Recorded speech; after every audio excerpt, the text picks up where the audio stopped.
হরে কৃষ্ণ। জয় শিল প্রভুপাদ কি জয়।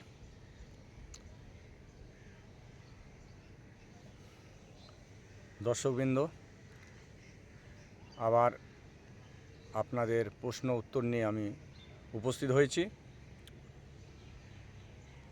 আগামী ভিডিওতে প্রশ্ন 1 ছিল, উত্তরও প্রশ্ন 1 ছিল।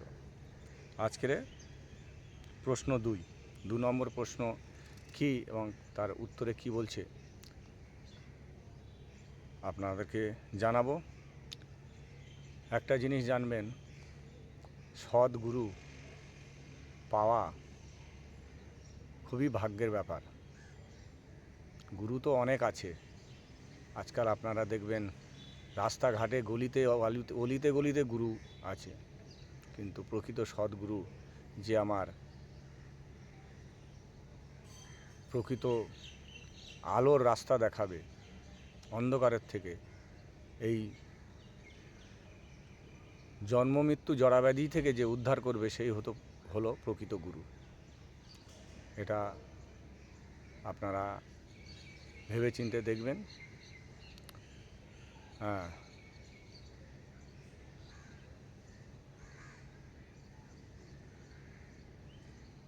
হিস গ্রেস অমিত বিক্রম প্রভুর কাছ থেকে একটা জিনিস খুব ভালো আমি একটা মনে রেখেছি, একটা খুব সুন্দর, যে সাধন করো ভজন করো মরতে জানলে হয়। এটা খুব সুন্দর ওনার থেকে আমি জেনেছি। হরে কৃষ্ণ। যাই হোক, শ্রোতাগণ, ভক্তগণ, তাহলে প্রশ্ন 2, যে সমস্ত অপসম্প্রদায়ী বৈষ্ণব মাছ মাংস খাচ্ছেন, তারা তো বলে থাকেন আত্মাকে কষ্ট না দিয়ে আত্মা যা চায় তাই পাওয়া ভালো, সেটি ঠিক কি? তাহলে প্রশ্ন কী ছিল? যে সমস্ত অপসম্প্রদায়ী বৈষ্ণব মাছ মাংস খাচ্ছেন, তারা তো বলে থাকেন আত্মাকে কষ্ট না দিয়ে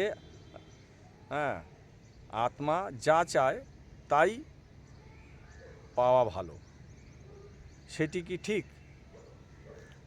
দেখি উত্তরে কি বলছে। উত্তরে, মাছ মাংস খেয়ে আত্মাকে বেশি কষ্ট দেওয়া হয়। কি বলছে? মাছ মাংস খেয়ে আত্মাকে বেশি কষ্ট দেওয়া হয়। আত্মা হচ্ছে পরমাত্মা শ্রীহরির অংশকণা।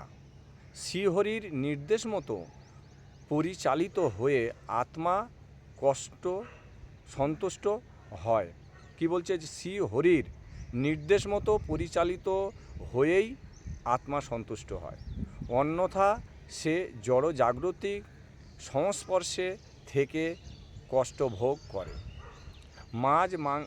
মাংসভোজী মানুষেরা নরকগতি লাভ করে। স্থূল দেহ ত্যাগের সময় সূক্ষ্ম শরীর বিশিষ্ট জীবাত্মাকে যমদূতেরা নরকলোকে নিয়ে গিয়ে প্রচণ্ড শাস্তি প্রদান করে। শ্রীমদ্ ভগবতে সেই কথা বর্ণিত রয়েছে। কোথায় বর্ণিত হয়েছে? মন দিয়ে শুনবেন। শ্রীমদ্ ভাগবতে সেই কথা বর্ণিত হয়েছে। দেখুন, পড়াশুনো করতে হবে, পড়াশুনো না করলে জানা যাবে না।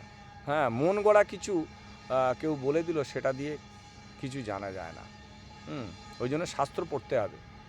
যেমন ওকালতি করতে গেলে, মানে উকিল হতে গেলে ওকালতি করতে হবে, মাস্টার হতে গেলে মাস্টার ডিগ্রি করতে হবে, ডাক্তার হতে গেলে ডাক্তারি পড়তে হবে। সেই রকম শাস্ত্র সম্বন্ধে জানতে গেলে শাস্ত্র মিনিমাম 3খানা গ্রন্থ পড়তে হবে।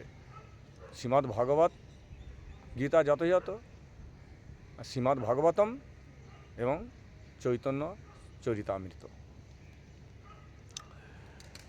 সুতরাং মাছ মাংস খাওয়ার ফলে আত্মার কষ্ট লাভ হয়, তাহলে আত্মার কষ্ট হয়।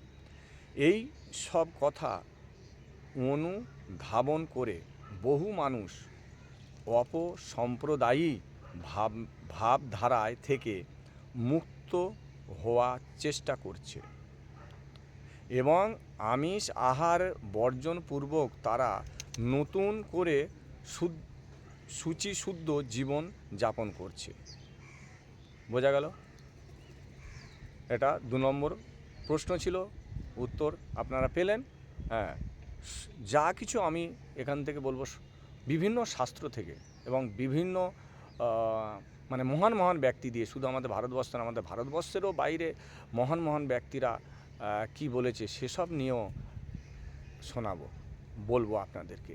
আপনারা মন দিয়ে প্রত্যেক দিন আমি চেষ্টা করব একটা একটা করে প্রশ্ন আপনাদেরকে জানানোর। আপনারা শুনুন, জানতে পারবেন। চিন্তাভাবনা তো আপনাদের নিজের কাছে।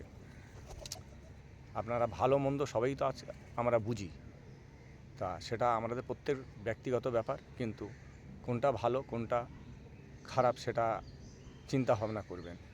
মানুষ জন্মটা দুর্লভ জন্ম, দুর্লভ জন্মটা কি সেটা আমাদের কি করলে তবে এই মানব জন্মটা সার্থক করতে পারবো, কি কর্ম করা উচিত। কর্ম তো অনেক ধরনের আছে, প্রকৃত কর্ম কি করা উচিত সেটা আমাদের চিন্তা ভাবনা করতে হবে।